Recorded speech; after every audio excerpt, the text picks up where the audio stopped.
Қайырлы күн баршаңызға, құрметті оқырмандар, қалдарыңыз қалай? Бүгін сіздермен өте жұмсақ әрі дәмді духовкада нандар пісіретін боламыз. Қараңыздар, осындай керемет әрі күшті болып шығады. Дәмін айтпайсыздар ма? Парақшама тіркеліп кетуді ұмытпаңыздар, лайк басып кетіңіздер. Онда бастадық. Алдымен ыдысымызға жылы сүт құйып аламыз, жылы су құямыз, қант дәмдеріңізге қарай тұз саламыз, дрожж саламыз и бір ас қасық майонез салатын боламыз. Осылардың барлығын салып, бір келгі болғанша араластырып аламыз. Енді ыдысымызға бірінші алдымен ұнымызды міндетті түрде електен шығарып алуымыз керек. Жаңағы сүтіміз массамызға жайлап салып отырып, қолымызбен қамыр илеп аламыз. Жұмсақ етіп. Қанша ұн салыну керек екенін бәрін рецептте описанияға жазып кететін боламын сіздерге. Міне біздің қамырымыз дайын, осылай әдемі күшті қамыр болып шығады.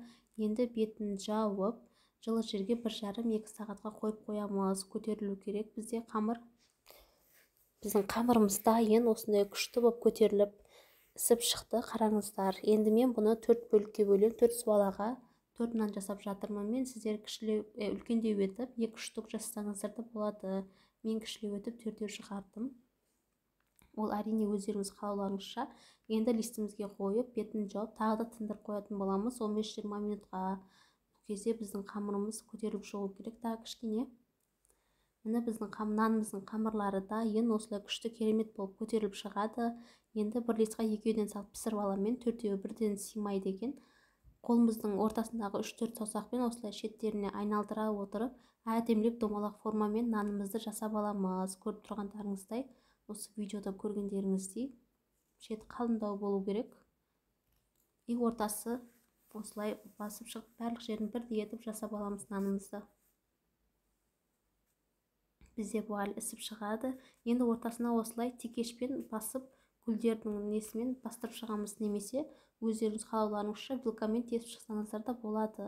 Нанымыз қатты ісіп кетпеу үшін осылай жасап алуымыз керек. Енді бетіне жұмыртқа жағамыз.